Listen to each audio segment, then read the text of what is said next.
This video is sponsored by Boss. I've been planning to make this video for a very long time. I've been planning to show you guys exactly how I'm using my Quad Cortex live along with all the guitars and stuff with it. However, every time I try and do it, I'm always changing something about the pedal board or how I run my patches through the Quad Cortex. But now, after just coming off tour with Animals as leaders, we test drove it in 4 different cities, I'm happy to say that I'm at a good place with it, that I can finally feel confident in showing you exactly how I'm running it along with the guitars that I'm using live. Why I'm using my MIDI changes, when I'm using my MIDI changes, how I'm dialing in tones, how I'm using post-processing within the Quad Cortex, how I'm running bass and guitar in the Quad Cortex. All of these questions will be answered in this video, and then in another video I'll actually go through how we're using our in-ear monitoring system with the Quad Cortex and the 2 racks and how that all works. Speaking of the Animals as Leaders tour, yes, it was amazing. Yes, I did film as much as I could, and there will be a vlog style video. It'll be a pretty long one across the 4 days that we went on tour with them across Australia. That was really fun, very insightful, and I learnt way too much in 4 days. I had some brand new merch designs that I was selling across those shows as well, and if you guys want to look at the leftovers from that tour, along with this Ecru shirt that is so popular that I had to put it up for pre-order because that many people were asking for it, you can check all of that on the web store. And that being my first tour and our first tour, I realized very, very quickly how expensive touring is, especially in Australia where everything is spread out so far from each other. So suss out the web store, grab a shirt, support us, and maybe one day we'll be playing in a city near you. Let's start with the guitars. So this is what we're flying our guitars in. These are Enki cases. I absolutely adore Enki cases. This is mine. I bought this with my own money about a year ago. Actually not a year ago, maybe 6-7 months ago, when I needed to fly with my guitars for the first time.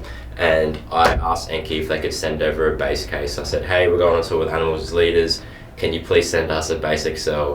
And they said absolutely. And that was very, very generous of them. And I could not be any more grateful because they are absolutely rock solid. Like nothing is getting through this case. I'm sure you've seen the videos where these cases get literally chucked off a roof and the guitars are still fine. So this is the guitar that I use for pretty much majority of the entire set. It's a 7-string Jackson Houshmand Evertune Pro Series signature model that has also been upgraded with bare knuckle pickups, bare knuckle juggernauts more specifically. Thank you very much bare knuckle for doing that as well. I really do appreciate that. It is tuned natively to drop A flat, and the strings that I'm using are the String Source Topaz Drop 7 set, although throughout the set I am pitch shifting quite a bit, which I'll get into when we look at the Quad Cortex. Just to quickly go over the specs of this guitar, we have a tone pot that only works when it's pulled up, so it's a push-pull volume pot, 5-way switch, the Evertune bridge, which is absolutely amazing, bare knuckle juggernaut pickups, roasted maple neck with a 20-inch radius and a 26.5-inch scale length, Jackson locking tuners on the back, which I haven't felt the need to change, especially since the Evertune keeps its guitar in tune all the time. I'm barely using the tuners. It's pretty much only for string changes, which of course with locking makes life a lot easier. If you've watched this channel before, you might be wondering, Keyan, you have the USA version of this guitar. Why do you use the import model? And the main reason is because of the Evertune. I almost cannot play another guitar that doesn't have an Evertune. After playing Evertune for so long, I can literally hear how normal guitars are out of tune. I'm so used to the way the Evertune sounds and how it affects your playing, and especially in the live context where you just want everything to be consistent and stable. It's an absolute game changer, and I cannot imagine myself playing an extended range instrument on stage or even in a studio setting without an Evertune. The only song that I don't use this guitar for in the entire set is White, which I use my Tele for, which is this guy right here. So this is my custom Tele. It's got a Fender body with a Warmoth flame roasted maple 1-piece neck, which is absolutely divine to look at. I only use this guitar for one song, my song White, which is tuned to FACGCE. It's a little bit of a weird math rock tuning. Sounds very pretty when you play it out like that. And for strings, I'm using the String Source Drop Amber 6-string set. I took some cues from the Juggernaut models when I was speccing out this guitar. So number one, again, the tone pot only works when it's pulled up. Volume pot, this has a 3-way selector, which I pretty much keep in the middle the entire time, very Midwest. Standard Telecaster Fender bridge with bare knuckle pile drivers in the pickups, which I absolutely adore. Again, the roasted flame maple 1-piece neck with stainless steel frets, and it's a 16-inch radius, which is cool. I wish it had 24 frets, but that's not very Tele-like, so it just is at 22. And then on the back of this one, we have the Fender staggered locking tuner, so that eliminates the need for a string tree. So you notice that on most Fender models it has that little piece of metal that holds a string in, but this one doesn't need that because these tuner heads are staggered, so it kind of does that for you, which I think has a much cleaner look. And I just wanted this guitar to be clean. I love this guitar. I pretty much only use it to play white, but it's awesome when I do get to use it because it's one of my favorite songs to play on stage. Now, in the second bass XL Enki case is the USA HT7, which again I brought as a backup, and the actual Dingwall itself. I'll quickly go through the specs of this one because, you know, why not? It's probably a little bit dusty and grimy, but thankfully this didn't get used.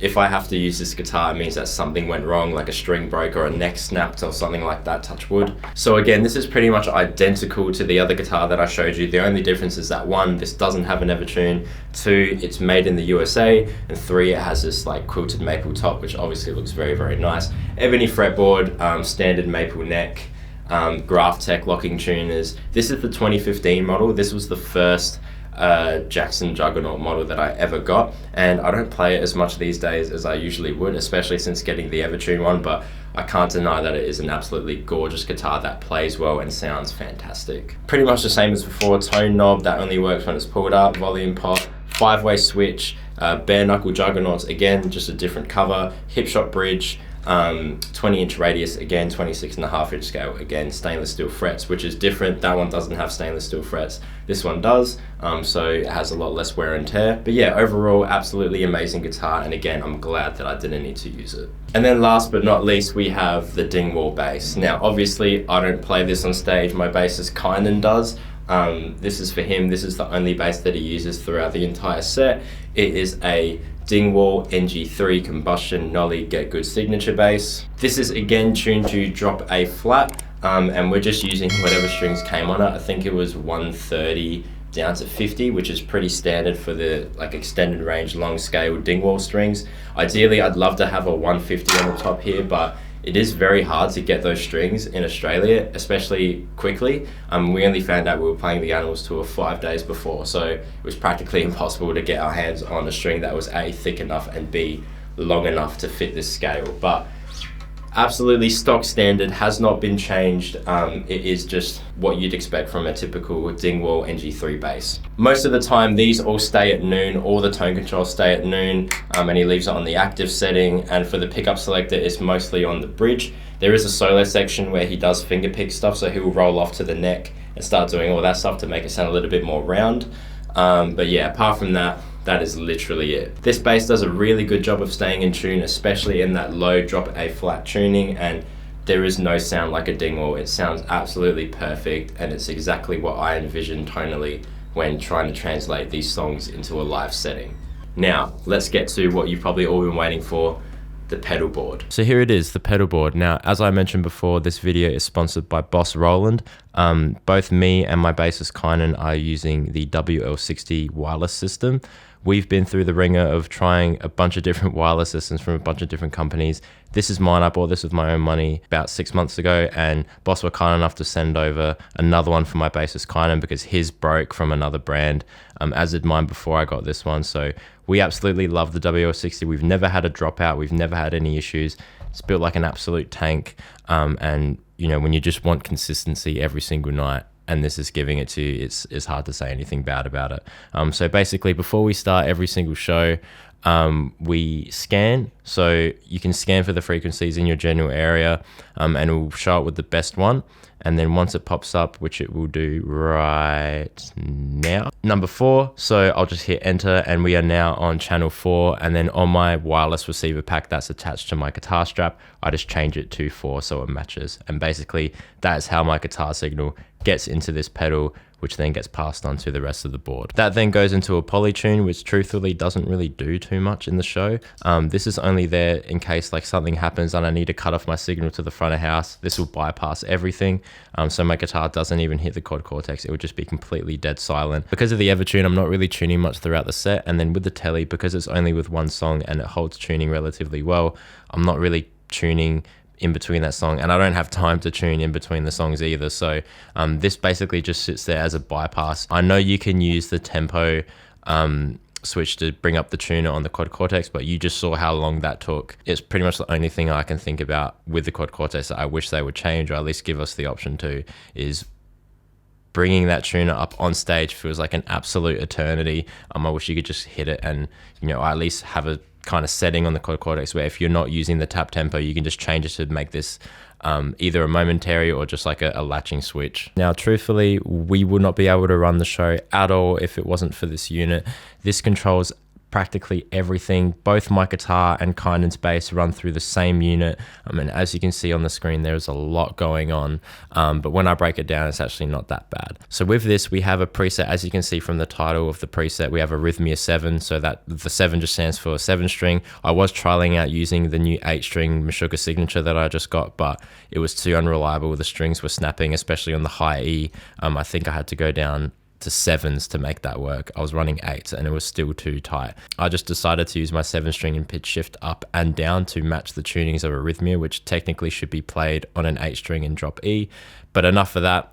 So as I mentioned, each preset has different scenes, and within each preset, scene H is always dedicated to everything being completely off. So if I go onto the noise gate here, you can see that the value is set at 0. But if I was to click, say, the lead patch on scene D, it just goes back. So basically scene H is always dedicated to just cutting everything off the front of house. So in between song changes, whenever there's a quiet bit or whenever there's like a build up and we're not playing guitar or bass, I set scene H on so that when it happens, we can move around and jump around and, you know, bash out guitars or whatever we want to do, and it's not going to make a noise and it's not going to go out to front of house. So as I mentioned, every single song has its own preset, and as you can see from the set list here, we have Arrhythmia 7, Beat It 7, Bare Knuckle, Pulse, Black, White, Grey with solos, and then the last one is Grey, no solos, and that's just a fail safe in case we need to run a shorter set. So I'm utilizing MIDI changes that are getting sent from USB from my laptop straight into the Quad Cortex. So the USB cable that connects to the Quad Cortex to my laptop,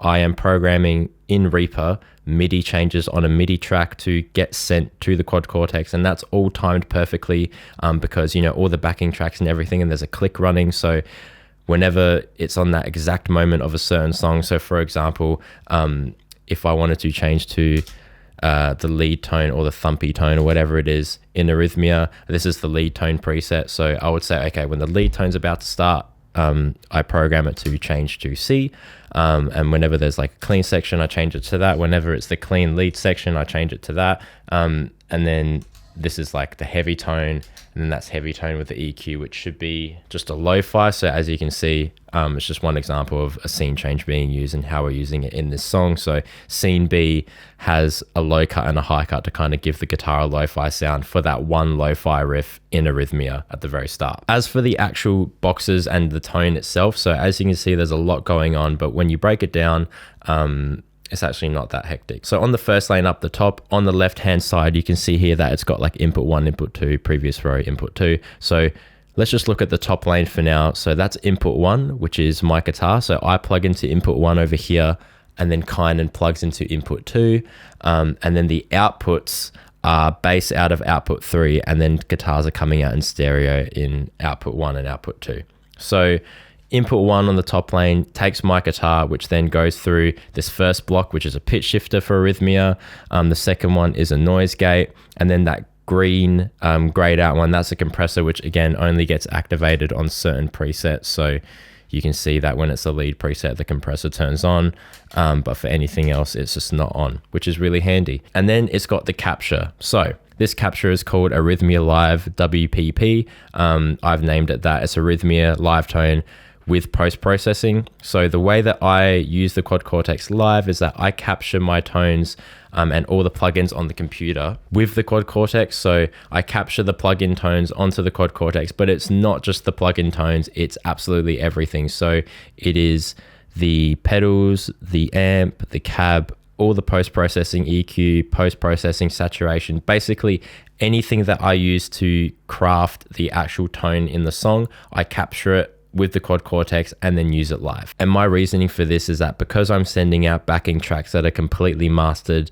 I want my guitar and bass tones to kind of mimic that as much as possible and just make it as consistent as it can be, so that whenever the sound person is mixing it on the night, they don't need to adjust our guitar tones and bass tones to be as bright as those backing tracks. Because with the backing tracks, because it's just me, there are some sections where I'm playing leads and there's rhythm guitars happening in the background. So I want everything to be as consistent and as level as possible.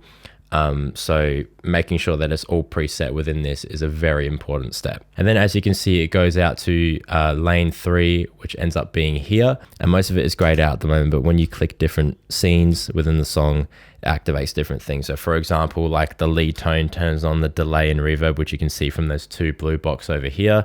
But obviously for the main rhythm tone, those get turned off. So that's my guitar signal. It goes from lane 1 into lane 3. And then with Keyan's bass signal, so as you can see from lane 2 and 4, they pretty much stay constant throughout the whole thing. The way that Keyan's tone works, mine runs in series. So it goes straight from lane 1 out to lane 3, and then out of lane 3, you can see it goes through output 1 and 2, which is up there, guitar left and right. Whereas Keyan's bass tone runs in lane 2, so it goes input 2 through that lane and then out 3, which is that one over there. And then again, it does the same thing in lane 4, input 2, and then out to lane 3. So essentially, these 2 lanes are running in parallel, which means that this tone and Keyan's DI is being split up into 2 parts. Lane 2 is dedicated to anything above 200 Hertz, and lane 4 is dedicated to anything below 200 Hertz. And this kind of way of doing it, I spoke to Jacob Umansky, who plays bass in intervals and Gia, and I spoke to Toby Peterson Stewart, who plays bass in the Omnific. I spoke to them about how they dial in their bass tones with the Quad Cortex,